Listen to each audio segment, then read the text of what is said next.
Assalamualaikum warahmatullahi wabarakatuh. Perkenalkan, nama saya Rizka Maratun Nafi SPD. Saya adalah pengajar mata pelajaran fikih di Madrasah Ibtidaiyah At-Tanwir Selorjo. Saya adalah mahasiswi PBK dalam jabatan angkatan pertama tahun 2025 dari LPTK UIN Maulana Malik Ibrahim Malang. Kali ini saya akan mempraktekkan video pembelajaran pada tanggal 14 Mei 2025 di kelas 4 dengan tema rukhsah dalam sholat. Selamat menyaksikan.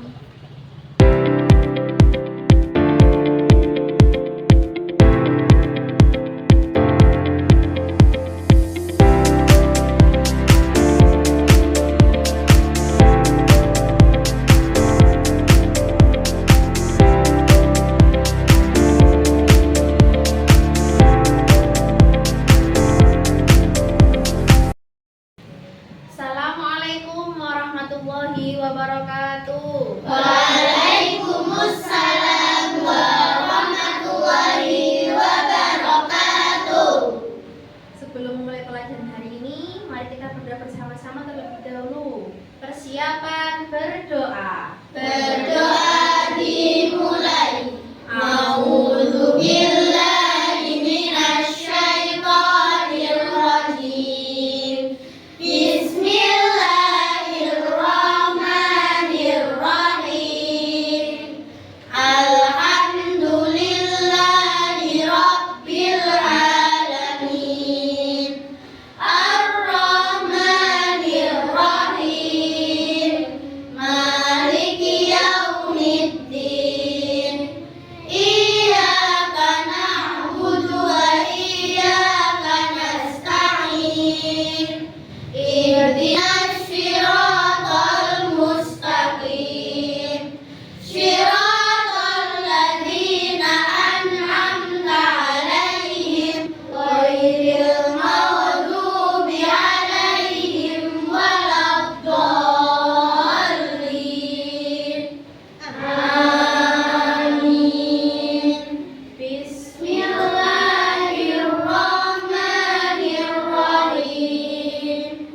Raditu billahi rabba wa bil islami dina wa bi Muhammadin nabiyyan wa rasula.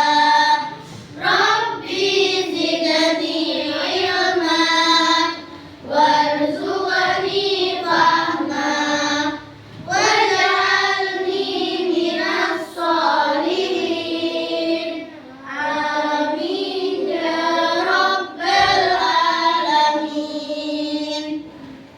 Selamat pagi anak-anak. Selamat pagi.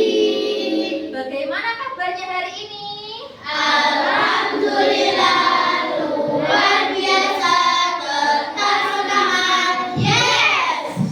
Sebelum memulai pelajaran hari ini, Bu Rizka akan mengabsen terlebih dahulu. Oke? Yang Bu Rizka panggil berarti harus angkat tangan. Abdullah Alimul Hakim. Hadir. Ahmad Ibnu Athaillah. Hadir. Erlita Rahmanur Meloba. Hadir. Jender Septian Pramada. Hadir. Mutiara Dwi Saputri. Sudah. Hari ini semuanya masuk anak-anak? Masuk. Sebelum kita lanjutkan pelajaran hari ini, Bu Rizka akan memberikan sedikit pertanyaan kepada anak-anak kelas 4 semua. Apakah anak-anak tahu bagaimana ketika seseorang itu sholat tapi dalam keadaan tidak seperti biasanya? Contohnya, seperti pada saat bepergian atau pada saat sedang sakit. Bagaimana ya kira-kira? Siapa yang tahu? Ayo, bagaimana caranya kira-kira? Ada yang tahu? Silakan angkat tangan. Tidak apa-apa, ayo. Coba angkat tangan salah satu. Nah, ya. Teman sudah menjawab dengan rukhsah sholat. Apa yaitu rukhsah sholat? Siapa yang tahu? Ada yang tahu? Ya silakan. Ila, ayo. Apa ila rukhsah sholat? Dalam sholat.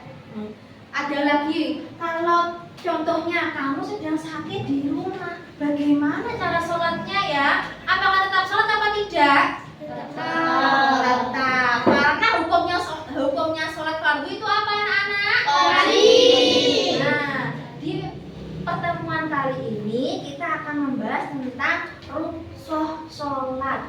Apa itu rukhsah sholat? Akan Bu Rizka sampaikan. Nanti tolong diperhatikan ya. Baik. Anak-anak semua sudah siap memulai pelajaran hari ini? Sudah. Bu Rizka akan memberikan satu-satu setiap anak itu kartu panduan. Apa isinya akan Bu Rizka bagikan. Tolong dicermati ya. Baik.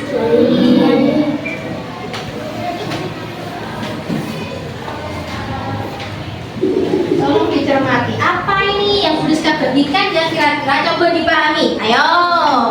Coba dipahami. Apa yang Bu Rizka, kartu yang Bu Rizka bagikan ini ya kira-kira ya. Coba dipahami. Yuk. Coba dipahami sendiri-sendiri. Yo, dibolak-balik silakan dipahami. Apa itu ya? Kira-kira apa itu anak-anak? Yang halaman depan judulnya apa? Semuanya sama. Apa itu? Yang keras tuh 1, 2, 3. Sholat dibalik belakangnya ada apanya ya? Yuk coba diamati semua. Apa itu tentang apa ya? Siapa yang dapat rukhsah sholat belakangnya tulisannya sholat jamaah? Angkat tangan. Nah, yang kedua, siapa yang dapat kartu belakangnya ada tulisannya sholat qashar? Angkat tangan. Nah, baliknya lagi, ada yang Bu saya dapatnya sholat saat sakit, siapa? Angkat tangan. Nah, berarti dalam kartu panduannya Bu Rizka itu adalah macam-macam rukhsah sholat. Masih bingung? Masih bingung anak-anak? Masih. Kalau masih bingung nanti Bu Rizka akan jelaskan melalui tayangan di layar besar ini. Semuanya harap memperhatikan dan juga memahami. Siap? Siap. Setelah anak-anak memahami infografis tentang kartu panduan, semuanya melihat semua kartunya. Nah, itu adalah salah satu bentuk dari rukhsah sholat. Kalau kalian masih bingung, lihat layar depan dari tampilan ini. Materi yang kita bahas kali ini adalah anak-anak dalam pertemuan ini kita akan membahas rukhsah dalam sholat. Di kartu panduannya belum ada keterangan. Nah, Bu Rizka akan jelaskan di sini selanjutnya. Apa sih rukhsah sholat itu? Rukhsah sholat adalah keringanan dalam beribadah. Kalian sudah memegang kartu semuanya? Sudah. Nah, kartu infografis itu menjelaskan tentang macam-macam rukhsah sholat, keringanan dalam sholat. Disebutkan dalam layar ini. Apa saja sih yang diringankan dalam sholat itu? 1. Diberikan saat sakit, perjalanan, atau sedang atau sedang apa lagi? Sakit, perjalanan, atau apa itu? Atau apa? Kondisi sulit. Kondisi sulit. Nah, apa contohnya kondisi sulit ya Bu? Tidak ada air atau yang lain sebagainya, waktunya mepet. Nah, itu kita bisa menggunakan rukhsah yang diberikan oleh Allah. Selanjutnya, apa sih macam-macam rukhsah? Nah, yang Bu Rizka berikan adalah kartu yang sampai pegang semua, yang kalian pegang semua itu adalah macam-macam rukhsah dalam sholat. Dibagi menjadi 3 apa saja? Yang pertama sholat jamaah, yang kedua sholat qashar, yang ketiga sholat saat sedang sakit. Yang selanjutnya adalah sholat saat sedang sakit. Iya Tata, ada apa?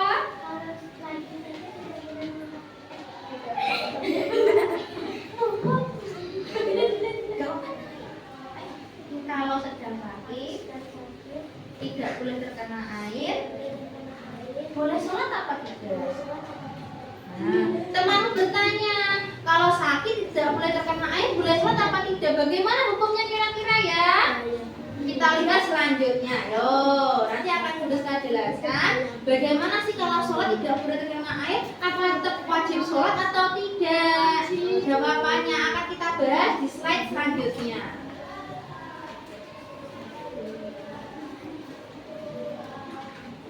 Nah, sholat tetap wajib saat sakit.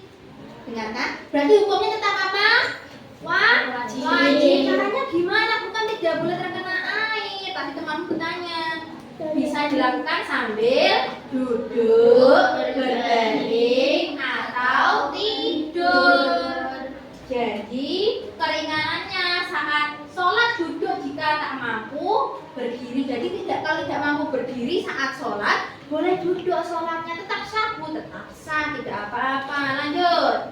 Sholat berbaring atau tidur, Bu, bisanya tidur, nggak apa-apa, berarti boleh saja. Yang terakhir, sholat dengan isyarat mata. Kalau tidak bisa gerak, sakitnya karena terlalu keras, nggak bisa gerak, pakai isyarat, boleh pakai mata saja. Yang penting niat di dalam hati. Dalilnya dari Quran surat At-Taghabun ayat 16 yang berarti bertakwalah kepada Allah semampu kalian, sebisanya kalian. Allah itu meringankan dalam hal beribadah.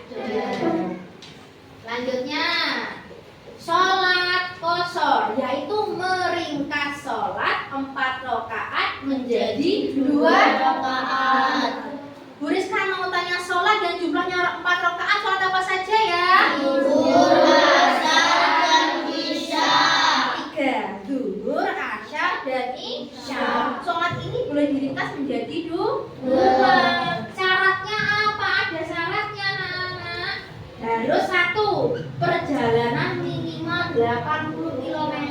Jadi kalau seorang musafir dalam Islam itu artinya musafir. Musafir adalah orang-orang yang bepergian jauh dengan niat takwa kepada Allah. Itu boleh melakukan yang namanya sholat qashar atau meringkas sholat dari 4 rakaat menjadi 2 rakaat.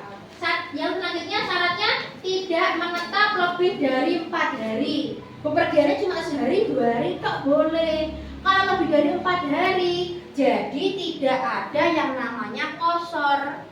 Sholatnya sholat fardu seperti biasa. Lanjut. Selanjutnya, apa itu sholat jamak? Sholat jamak yaitu menggabungkan 2 sholat fardu. Beriska tanya dulu sekarang, sholat fardu itu ada berapa sih macamnya? 5. Apa saja? Zuhur, asar, maghrib, dan isya. Nah, sholat itu bisa digabung ternyata. Syaratnya sedang dalam perjalanan atau keadaan darurat. Itu syaratnya, itu bisa digabung. Jamak itu dibagi menjadi 2. Apa? Jamak takdim dan jamak takhir. Jamak takdim dilakukan di awal sholat. Contoh, kamu tergesa-gesa karena akan pergi umroh. Karena di jam penerbangan pesawat menunjukkan pukul 14.30 itu sudah mendekati waktu asar. Jadi kelas 4 ada yang melakukan sholat jamak takdim di sholat zuhur gabung dengan sholat asar. Boleh apa tidak kira-kira? Boleh. Karena perjalanan dari Indonesia ke Mekah melebihi 80 km. Sudah paham anak-anak? Sudah. Jadi dari beberapa slide yang Bu Rizka jelaskan tadi, macam-macam rukso ada berapa? 1. Sholat jamak, sholat qashar, sholat saat dan maghrib. Dan sekarang Bu Rizka akan memberikan LKPD kepada anak-anak kelas 4. Sudah akan Bu Rizka bentuk kelompok. Satu kelompok Bu Rizka beri studi kasus apa sih tentang rukso sholat, terus dikerjakan. Caranya dengan kartu yang sudah dipegang, itu namanya kartu infografis, dan juga layar ini namanya tadi penjelasan. Silakan diamati kemudian dijawab. Setiap kelompok nanti setelah menjawab akan dipresentasikan di depan. Siap? Siap. Setiap kelompok akan Bu bagi LKPD. Nanti LKPD ini akan ada studi kasusnya. Silakan dipecahkan dengan kelompoknya masing-masing dengan diskusi. Bagaimana nanti jawabannya, hasil diskusimu akan dipresentasikan di depan kelas. Siap anak-anak? Siap. Yo, semuanya diskusi ya. Diisi dulu nama kelompokmu siapa saja, kemudian baca studi kasusnya, kemudian pecahkan. Bagaimana sih pecahan dari persoalan ini ya? Semuanya harus diskusi ya. Coba, ini coba semua. Kelompok jadi satu. Kelompok jadi satu. Oh, iya.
diskusi dari kelompok masing-masing. Untuk kelompok pertama, silakan maju ke depan untuk mempresentasikan hasil dari diskusi kelompok. Maju.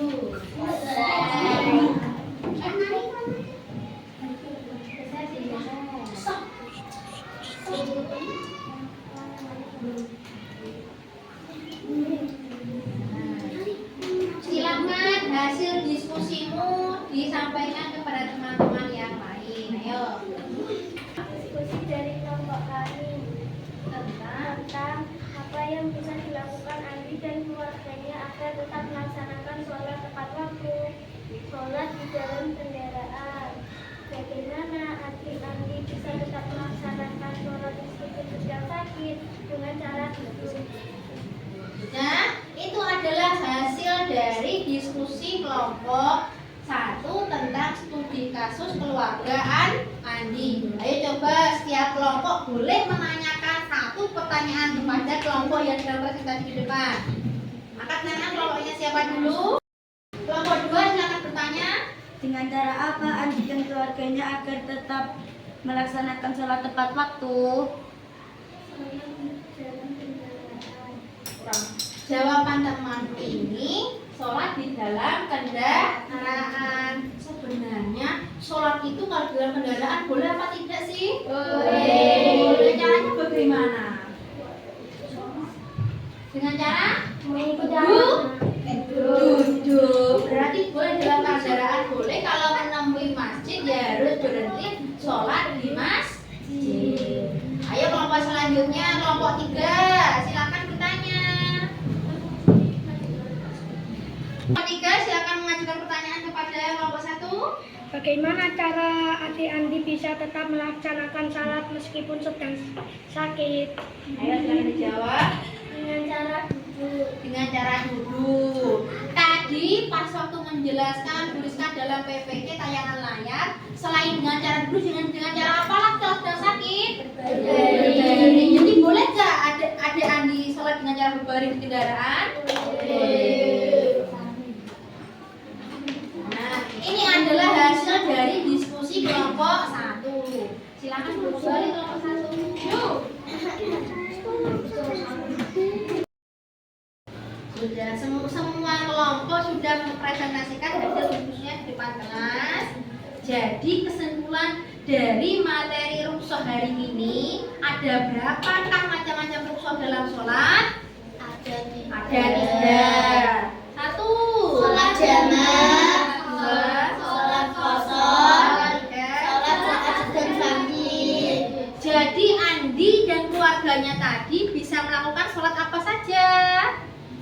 Sholat jamaah dan sholat kosong. Kalau adiknya Andi bisa melakukan rukshoh sholat dengan cara sholat saat sedang sakit. Ya, benar sekali. Jadi kesimpulan dari materi hari ini, seorang muslim itu tetap wajib melaksanakan sholat dalam keadaan apapun, dengan dalam kondisi apapun, karena Allah telah memberikan rukshoh dalam sholat. Tadi rukshoh apa pengertiannya anak-anak? Rukshoh adalah keringanan dalam sholat. Setiap muslim itu diwajibkan sholat agar tetap ibadahnya istiqomah.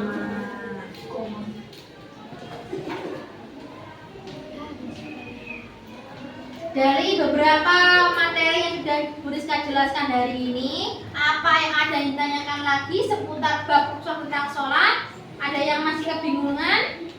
Ya, Diza tanya apa?